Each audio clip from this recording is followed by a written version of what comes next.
Olá pessoal, tudo bem com vocês?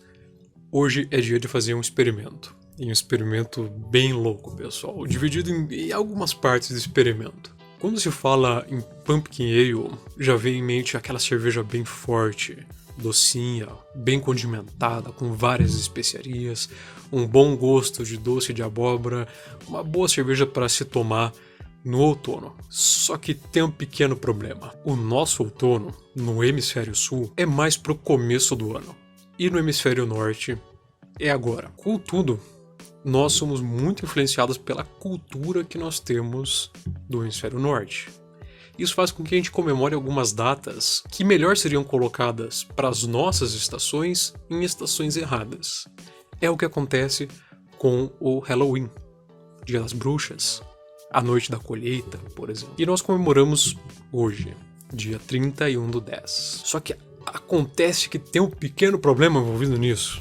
No calor que faz no Brasil, sem chance, não desce uma cerveja estilo Pumpkin Ale normalzona. Tá meio estranho, né? Eu tô aqui todo agasalhado, meio encolhido falando disso, porque tá fazendo 12 graus em Curitiba. Mas isso é uma coisa muito atípica, não é normal que aconteça em praticamente novembro, tá essa temperatura aqui. É uma situação completamente atípica. E essa receita, quando eu projetei ela, fui pensando no calor. Então a primeira parte da nossa experiência vai ser essa. Fazer como se fosse uma session Pumpkin Ale. Ver se a gente consegue combinar a abóbora com uma cerveja bem leve e refrescante, mas sem abdicar dos gostos muito importantes que essa cerveja tem. Então, se você me acompanhar aqui na tela, você vai ver que essa receita aqui chega a ser uma Light Lager praticamente. OG de 1030, rapaziada, 1030. Bem baixinha a OG. 7.3 IBU, nada exagerado, vai ficar com teor alcoólico de 3.4. Para dar um tchanzinho ainda, eu vou fermentar com o Kveik. Bem interessante isso, né? É legal a gente experimentar a Kveik nas coisas aí e ver. A Kveik que eu selecionei foi a Meet the Bust, porque ela tem a capacidade de ser limpa, mas não tão limpa assim. Ela ainda produz uma certa esterificação, nada demais, e ela também ressalta um pouquinho o dulçor dos maltes. Então, pensando nisso, eu utilizei a Kveik Meet the Bust. Caso você tenha interesse em adquirir Kveiks, o link tá aqui na descrição, você adquire diretamente comigo, beleza? Só dá uma conferidinha aqui, o primeiro link é um formulário, você preenche e eu entro em contato com você sobre isso. Eu não quis encher de chorumela igual normalmente a gente enche numa Pumpkin Ale. Pensando em ser leve, eu cortei todos os maltes caramelo que normalmente a gente coloca para dar um tchanzinho.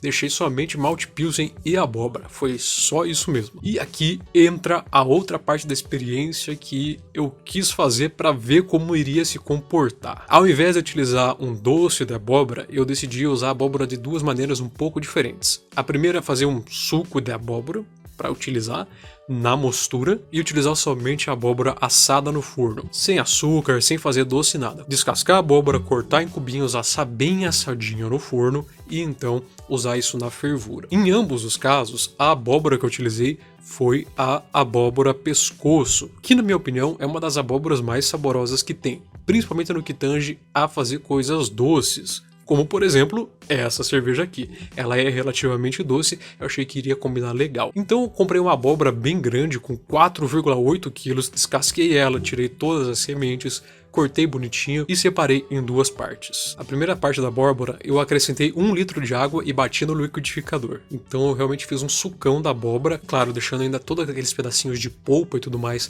para colocar na mostura. E a outra parte eu cortei em cubinhos e mandei pro forno para assar. A utilização da mostura, pessoal, eu vou dizer para vocês que foi um tanto quanto conturbada. Eu utilizo o cesto. Pra entupir cesto, assim, você tem que fazer muita força, você tem que ter muita vontade de entupir o cesto para conseguir entupir o cesto. Mas utilizando a abóbora desse jeito foi mais ou menos isso que aconteceu, tá? Quase entupiu. Não que entupiu, não entupiu, mas deu pra ver que o cesto estava retendo mais líquido que o normal, porque não ficava em equilíbrio as duas alturas do líquido, fora do cesto e dentro do cesto. Dentro do cesto ficava com uma coluna de líquido maior, o que não é nada normal numa utilização comum do cesto. Isso indica que a vazão da bomba estava mais alta do que a vazão de saída do cesto.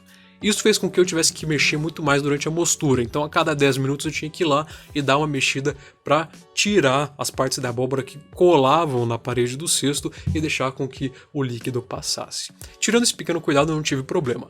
Aqui vale a pena ressaltar, se você utiliza fundo falso, eu não recomendo que você faça isso. Faça isso somente se você utilizar biabe ou cesto de inox. Bazuca, então, nem pensar, tá, meu amigo? Você só vai ter dor de cabeça. E feito isso, chegou a hora de ir pra fervura. O que que eu fiz? Eu subi o cesto, tirei, deixei escorrer um pouco ali, joguei fora, lavei o cesto, coloquei ele novamente dentro da panela e coloquei a abóbora que tinha acabado de sair do forno ali dentro do cesto para ficar durante a fervura. A abóbora ficou bem molinha, eu achei que ela iria desmanchar mais, mas acabou que não desmanchou tanto. Ela desmanchou até que legal, o fundo do cesto depois ficou com bastante abóbora derretida, mas ainda teve alguns pedaços que não derreteram tanto quanto eu imaginei que derreteriam. Mas tudo bem, era uma experiência, eu queria ver como funcionava para saber se a gente consegue fugir do básico que nós temos aí da utilização da abóbora e utilizá-la de outras formas. No fim da mosturação, pessoal, quando eu tava ali já resfriando o mosto, eu preciso dizer para vocês, o gosto de abóbora tava muito perceptível mesmo, e eu tava muito animado com isso, eu achava que ia ficar um resultado legal. Só que após o fim da fermentação, eu notei que não ficou tão forte assim. Claro que ainda tinha bastante gosto de levedura em suspensão, então eu não posso julgar, até porque essa cerveja ainda está no Cold Crash, então eu não sei como ficou. Eu vou saber como ficou depois que eu tirar do Cold Crash. Nesse momento você já deve estar pensando, então o que você vai apresentar de cerveja para mim hoje? E cadê as especiarias? Uma Pumpkin Ale tem especiarias. Calma, jovem. Nós vamos entrar agora em outras duas partes da experiência. Essa é uma experiência completamente louca. São diversas variáveis. Antes da gente tocar no assunto da cerveja que eu vou apresentar para vocês, eu quero comentar como eu adicionei as especiarias. Adicionar as especiarias no fim da fervura é muito tradicional. No entanto, isso não garante para você um controle muito hábil da intensidade de sabores e intensidade de aromas que isso vai trazer, e você pode facilmente estragar uma cerveja. Então, pensando nisso, eu resolvi, ao invés de utilizar essas especiarias adicionadas no fim da fervura, adicionar infusões, que eu fiz na vodka com essas especiarias. E se vocês repararem, eu fiz essas infusões tem um ano, já tem um tempinho, pessoal, e eu nunca as utilizei. Tava esperando chegar a oportunidade, e a oportunidade chegou para utilizar nessa cerveja. Se você quiser ver como você faz infusões na vodka, o link tá aqui em cima. Já tem um vídeo aqui no canal gravando e ensinando a fazer isso, que foi como eu fiz essas aí que vocês estão vendo no vídeo, que são as que eu utilizei. Para fazer a dosagem disso é muito simples, eu tiro uma amostra de 100 ml da cerveja e eu vou colocando ali de meio em meio ml das especiarias que eu quero até achar o nível ideal, e depois eu faço uma regra de 3, uma proporção para saber. Se em 100 ml eu preciso, por exemplo, de 1 ml, quer dizer que para 1 litro eu preciso de 10 ml e para 20 litros eu preciso de 200 ml desse extrato que eu fiz. Isso é só um exemplo, tá, pessoal? Não chega a utilizar tanto assim, é utilizado muito pouco, porque essa infusão, quanto mais tempo se passa, mais forte fica e você consegue ótimos resultados de sabor e de aroma sem precisar fazer muita força. Agora entra o ponto mais legal, eu acho que é a parte mais bacana de toda essa experiência. Vocês já viram o título, a thumbnail, porque eu coloquei para ser um chamariz. O que eu vou apresentar para vocês não é a cerveja que eu fermentei no balde que tá no Cold Crash. O que eu vou mostrar para vocês é uma cerveja que eu fermentei dentro de uma moranga. É isso mesmo que você ouviu, eu fermentei a cerveja dentro da abóbora. E para você poder fazer isso, pessoal, eu recomendo que vocês peguem uma moranga bonita, que não apresente nenhum machucado e que vocês estejam cientes que pode dar ruim, tá? Pode dar muito ruim, pode contaminar a tua cerveja, você precisa cuidar muito disso. Isso é uma experiência que eu sempre quis fazer quando se tratava de Pumpkin Ale e finalmente eu criei coragem para fazer. Então, dessa vez, deu certo. Para você fazer essa utilização, você vai precisar recortar uma tampa da moranga. Eu recomendo que você faça um corte em ângulo, de forma que o que você recortar da moranga, a tampa que você recortar de cima, encaixe ali em cima bonitinho, ou seja, você consiga retirar e colocar em cima e que ela faça uma vedação, mas claro, sem cair lá para dentro da moranga, porque senão seria muito problemático. Aqui eu recomendo para vocês tomarem cuidado, tá, pessoal? Vocês podem estar percebendo aí que eu já tô com um esparadrapo na mão, porque eu me cortei fazendo essa brincadeira.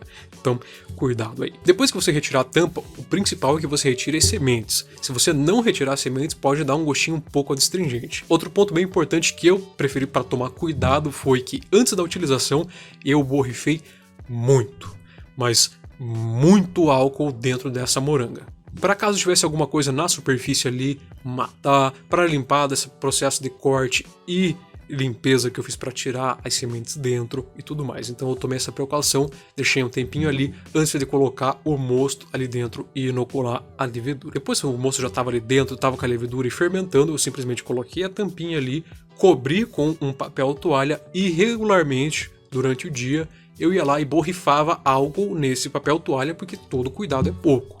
Então eu sempre estava lá, pelo menos uma vez por hora, uma vez a cada 2 horas, exceto quando eu estava dormindo, óbvio, né? Eu ia lá e borrifava um pouquinho de álcool em cima para manter sempre úmido, sempre ali com uma camada a mais de proteção. Afinal, todo cuidado era pouco na hora de se fazer isso aqui. E essa cerveja, acho que pela quantidade de levedura que foi um pouquinho maior que eu inoculei nela, atenuou rapidinho e decantou muito bem. Vocês estão vendo aí o resultado da moranga, por dentro da moranga, depois que essa cerveja já estava fermentada e já estava envasada. Eu não fiz cold crash nessa cerveja por motivos óbvios, não fiz cold crash, deixei do jeito que estava. Tá servida, pessoal. Primeira coisa, a gente já consegue diferenciar, ela não tá com uma cor parecida com uma Pumpkin Ale de jeito nenhum.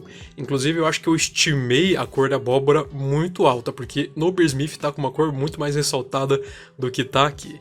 No entanto, não tem problema não, ainda assim tá uma cervejinha até que legal, tá meio pálida e não está tão limpa, olha só, ela está relativamente limpa, mas ela está bem turvinha, né? Tá lembrando, pra mim, pelo menos na aparência, uma Witbier. Não sei pra vocês, mas pra mim lembra uma Witbier. Tá com uma boa formação de espuma, uma boa retenção, a espuma está bem cremosa mesmo, e a carbonatação tá bem alta, pessoal, tá bem alta mesmo. De qualquer jeito, vamos ver no aroma. Ok, tá com o cheiro, primeira coisa que eu sinto aqui foi o cheiro do cravo. As especiarias que eu quis utilizar aqui foram somente 3. Cravo, noz moscada e canela. Sendo que eu privilegiei o cravo porque eu gosto bastante, em segundo lugar a canela, e a noz moscada entrou muito de fundo, só um toquezinho, porque ela tem um sabor muito intenso que pode estragar a cerveja se for colocada em excesso. Então é bom ter pouquinho mais aparecendo do que você ter demais e estragar a cerveja. Discreta, não tá aquela intensidade comum que nós sentimos numa Pumpkin Ale. Tá bem discreto mesmo, nada exagerado, até porque não combinaria com o perfil da cerveja. Cheers! Olha, ela tá com o gosto da especiaria perfeito, tá? Na minha opinião, para essa cerveja, na leveza que tá perfeito, pessoal. Dá um toquezinho de que, olha, tem uma coisinha a mais, tem uma especiaria aqui, dá pra sentir, que legal, porra, clima de festa, só alegria. E o malte não aparece, não tem base de malte, o malte realmente, assim, ó, sumiu total, até porque se for analisar, a FG foi 1004, cara, então realmente não apareceria muita coisa, não. Segunda coisa, abóbora. Rapaziada, tá no nível, pelo menos assim, o gosto da abóbora tá muito intenso, tá bem bacana, dá pra sentir, você toma e fala, caramba, tem abóbora aqui, sem exagero, nada enjoativo, é simplesmente um gosto seco da abóbora. Sabe quando você come abóbora in natura? Ela é meio docinha, mas é seca, tá desse jeito. Bacana, eu gostei. Desse jeito aqui, tá do jeito que eu gostei da abóbora. Defeito que eu encontrei, primeiro defeito, pessoal, ela tá com uma leve adstringência, que dá uma sensação de secura extrema, não chega a ser adstringente, é uma sensação de secura extrema. Eu acho que o corpo ficou muito baixo, talvez eu devesse ter feito essa mosturação um pouco mais alta. Eu fiz essa mosturação aqui, ó, 64, eu acho que eu deveria ter feito essa mosturação ali na casa dos 68, 69, porque não ficaria tão seco assim. Eu acho que boa parte dessa sensação de secura que ela tá também se deve um pouco a Kveik, que tem um alto poder eletroativo e por si só já dá uma sensação de secura um pouco mais aparente. Então esse é o defeito que eu mudaria nessa cerveja. Eu acho que ficou muito bacana, tá com bastante gosto de abóbora, tá bem legal, só que eu acho que eu deixaria o corpo um pouco mais alto. Esse corpo realmente de 1004 não combinou, não ficou aquela coisa legal.